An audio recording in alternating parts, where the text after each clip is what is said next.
Hey guys, स्वागत है आप सभी का द अल्फा बैंक का चैनल में और मेरा नाम है चिराग चोपड़ा। सो गाइस, जब से आईपीएस क्लर्क का प्रीलिम्स एग्जामिनेशन खत्म हुआ है ना, तब से सारे के सारे बच्चों को मेंस प्रिपरेशन के रिगार्डिंग अलग अलग डाउट्स आने लग गए हैं। अब गाइस, प्रीलिम्स में बच्चों ने इतने ज्यादा अटेम्प्ट्स करे हैं कि मैक्सिमम बच्चों को अब ये लग रहा है कि उनके मेंस के लिए पक्का सिलेक्शन होने वाला है, मतलब उनका प्रीलिम्स निकलने वाला है। इसलिए बहुत सारे बच्चे ना इस बार मेंस के लिए काफी ज्यादा उत्साहित हैं और इस वजह से अलग अलग डाउट्स आ रहे हैं कि भाई कहां से पढ़ना है, कितना पढ़ना है और किस सेक्शन को कितना टाइम देना है, जीके कितने टाइम का पढ़ना है, किस किस जगह से पढ़ना है और बहुत सारे अलग अलग डाउट्स। भाई मॉक टेस्ट कब देने हैं, कितने टाइम तक देने हैं, मतलब बहुत सारे अलग अलग डाउट्स हैं। इन सारे डाउट्स के बारे में बहुत डिटेल में आज डिस्कस करने वाले हैं।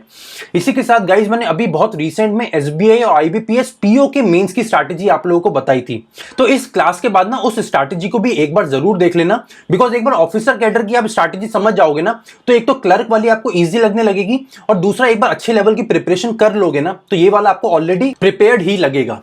फाइन। अब देखो गाइस, प्रिपरेशन में आपको सबसे पहले क्या करना है। देखो, मैं हर बार सारे बच्चों को यही एडवाइस करता हूं कि जब भी आप मेंस की प्रिपरेशन चालू कर रहे हो ना, तो सबसे पहली चीज जो आपको करनी है वो देना है मॉक टेस्ट।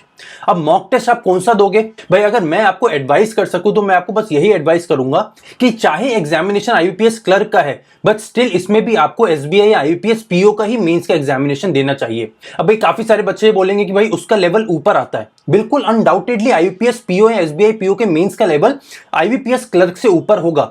बट गाइस, जैसा last to last year RRB clerk में हुआ था कि उन्होंने अपने मेंस का एग्जामिनेशन का लेवल ना आरआरबी पीओ के बराबर का कर दिया, तो बहुत सारे बच्चे परेशान हो गए थे एग्जामिनेशन में।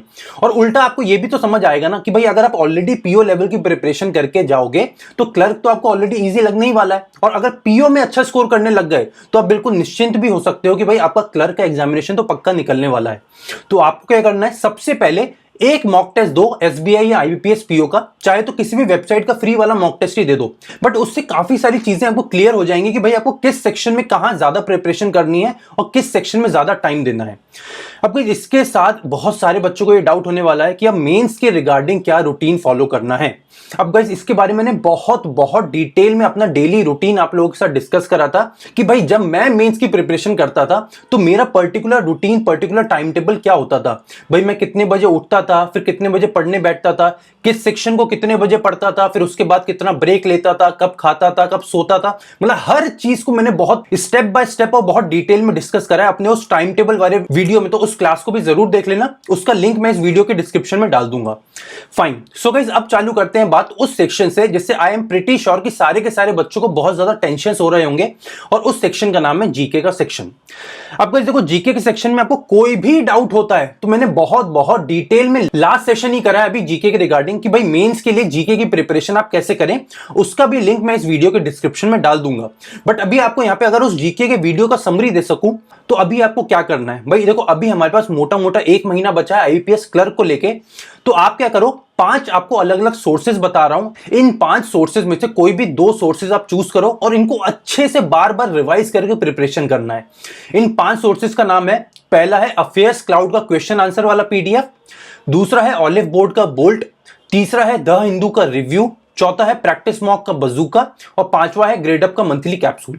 अब ये 5 हैं, इनमें से कोई भी 2 आप उठा लो जो भी आपको कंफर्टेबल लगे या जो भी आपको इजी लगे, और उनको इस तरीके से प्रिपरेशन करो कि जल्दी से जल्दी आप एक बार उनको खत्म कर लो और उसके बाद बार बार उनको रिवाइज करो।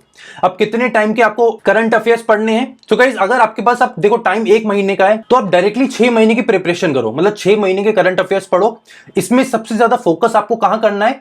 Banking awareness, financial awareness, current affairs और इसके साथ साथ बजट और इकोनॉमिक सर्वे। अब इसको और कितना डिटेल में आप पढ़ सकते हो तो वो आपको जीके के वीडियो में मिल जाएगा। आपको प्रिपरेशन जीके की ऐसे करनी है। अब कुछ बच्चों के डाउट्स होंगे कि सर हैंड रिटन नोट्स बनाएं कि वहीं पे मार्क करें। सो गाइस, मैं आपको बस यही एडवाइस करूंगा कि हैंड रिटन नोट्स बनाने की आपको कोई भी जरूरत नहीं है। जब भी आप करंट अफेयर्स पढ़ते हो, चाहे ऑनलाइन पढ़ रहे हो या ऑफलाइन प्रिंट आउट निकाल के पढ़ रहे हो, उसको वहीं के वहीं मार्क करो। अगर ऑनलाइन पढ़ रहे हो तो वहीं हाईलाइट करते रहो चीजों को। भाई जितने भी पीडीएफ रीडर्स होते हैं सब में वो मार्कर वाली फैसिलिटी अवेलेबल होती है। फाइन। इसके साथ अगर ऑफलाइन पढ़ रहे हो, हार्ड कॉपी निकाल के पढ़ रहे हो, प्रिंट आउट निकाल के पढ़ रहे हो, तो वहीं पेन लेके वहीं मार्क करते रहो, तो आपका काम हो जाएगा, तो आपको ज्यादा प्रॉब्लम नहीं आएगी। बट हैंड रिटन अलग से नोट्स मत बनाना, बिकॉज उसकी ज्यादा जरूरत नहीं पड़ेगी आपको, पहली बात। और दूसरा, उसमें टाइम बहुत ज्यादा वेस्ट हो जाएगा आपका, तो ये मत करना, पहली बात। और एक और जो आपको एडवाइस करूं वो ये कि आप लोग डेली बेसिस पे करंट अफेयर्स वाले जो वीडियोस होते हैं ना यूट्यूब पे, उसको देख के भी टाइम वेस्ट मत करना, बिकॉज आपको उसमें कुछ ज्यादा नहीं मिलेगा। आप मंथली कैप्सूल से चालू करो, उनको वहीं के वहीं मार्क करो और उनको बार बार हाईलाइट करके उस चीजों को बार बार रिवाइज करो। फाइन। और जैसे ही ना आपका 1 महीने का मंथली कैप्सूल खत्म होता है ना, उसके बाद आप यूट्यूब पे कोई एक क्विज लगा लो। भाई कई सारे चैनल्स हैं जो आपको मंथली 500 या 300 क्वेश्चन वाला क्विज ले लेंगे, तो वो क्विज दे दो। तो उससे क्या होगा, आपका एक बार प्रिपरेशन हो जाएगी मंथली कैप्सूल से, उसके बाद उन वीडियोस से आपका रिवीजन भी हो जाएगा।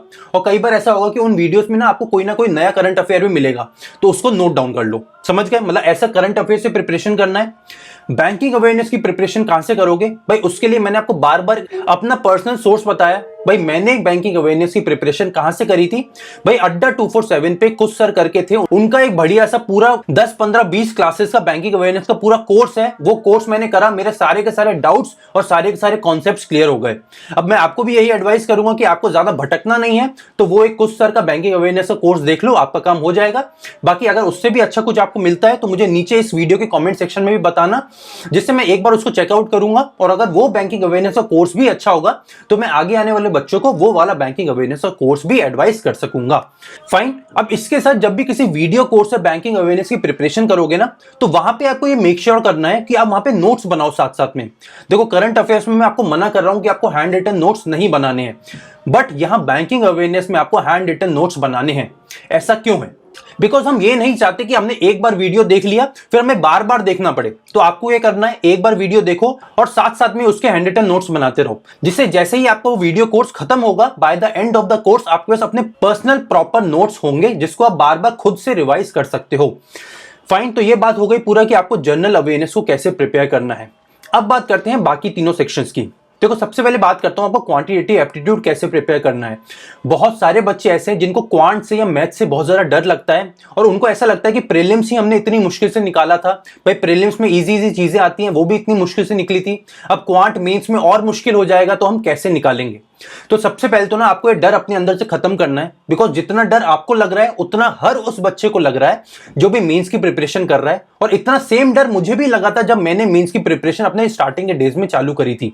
तो आपको ये करना है, तो सबसे पहले जो मैंने आपको अभी एडवाइस करा कि आप सबसे पहले तो मॉक टेस्ट दे दो। मॉक टेस्ट दोगे ना तो एक मन का डर खत्म हो जाएगा, बिकॉज तब ना आपको असलियत दिखेगी। अब वो चाहे असलियत खराब हो या अच्छी हो, मतलब चाहे हमारे नंबर बहुत बेकार आए या बहुत अच्छे आए, बट हमारे सामने एक रियलिटी चेक आ जाएगा कि भाई इस बार का हमारा पेपर कैसा जाने वाला है।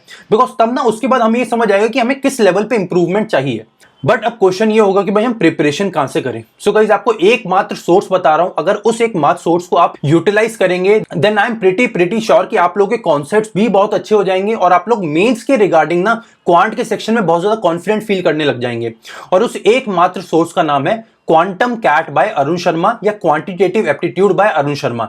ये कैट का बुक है, एमबीए एंट्रेंस एग्जाम का एक बुक है, बहुत ही बेहतरीन बुक है। गाइस इस बुक में ना जीरो से लेके हर कॉन्सेप्ट बहुत क्लियर करते हैं लोग, ठीक है? तो मतलब आपको ऐसा ना लगे कि भाई इसमें ना बहुत मुश्किल लेवल की चीजें होंगी, ऐसा बिल्कुल नहीं है। और इसमें ना 3 लेवल पे चीजें होंगी, LOD 1, LOD 2 एंड LOD 3, मतलब level of difficulty 1, level of difficulty 2, level of difficulty 3। तो आपको क्या करना है, सबसे पहले कॉन्सेप्ट पढ़ो। भाई कॉन्सेप्ट पढ़ने में आई थिंक आपको 1 या 2 घंटे लगेंगे एक चैप्टर के लिए, शायद उससे भी कम लगेगा अगर आपके कॉन्सेप्ट्स ऑलरेडी क्लियर होंगे तो। उसके बाद जल्दी से LOD 1 के क्वेश्चंस देख लो। भाई LOD 1 के क्वेश्चंस ना ऑलमोस्ट आपको फॉर्मूला बेस मिलेंगे, मतलब प्रीलिम्स लेवल के क्वेश्चन होंगे LOD 1 में, वो आप जल्दी ऑलरेडी कर ही लोगे।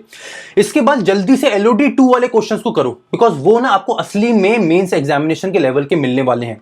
और इसके बाद कोशिश ये करना है कि 1 या 2 क्वेश्चन ना आप LOD 3 के भी डेली बेसिस पे लगाओ, बिकॉज LOD 3 वाले क्वेश्चंस वो होंगे जब हम बोलते हैं ना कि इस बार का क्वेश्चन पेपर तो बहुत बहुत मुश्किल आ गया, तो वो क्वेश्चन आपको एक्चुअली में LOD 3 में देखने को मिलेंगे। तो एक बार LOD 3 के क्वेश्चन देख लोगे ना तो वो मन का डर खत्म हो जाएगा मुश्किल क्वेश्चंस को लेके। फाइन। तो आपको क्या करना है, अरुण शर्मा की क्वांटिटेटिव एप्टीट्यूड चाहे तो बाय कर लो या कहीं से आपको PDF मिलता है किसी दोस्त से, किसी फ्रेंड से, टेलीग्राम पे, व्हाट्सएप पे, तो उससे वो PDF ले लो। बट अरुण शर्मा का क्वांटिटेटिव एप्टीट्यूड जरूर प्रिपेयर करना उससे ही। फाइन। तो इतना करोगे तो आपका क्वांट पूरा प्रिपेयर हो जाएगा। इसके साथ मॉक टेस्ट तो दो गई। इसके साथ बात करते हैं अब दूसरे सेक्शन की रीजनिंग की।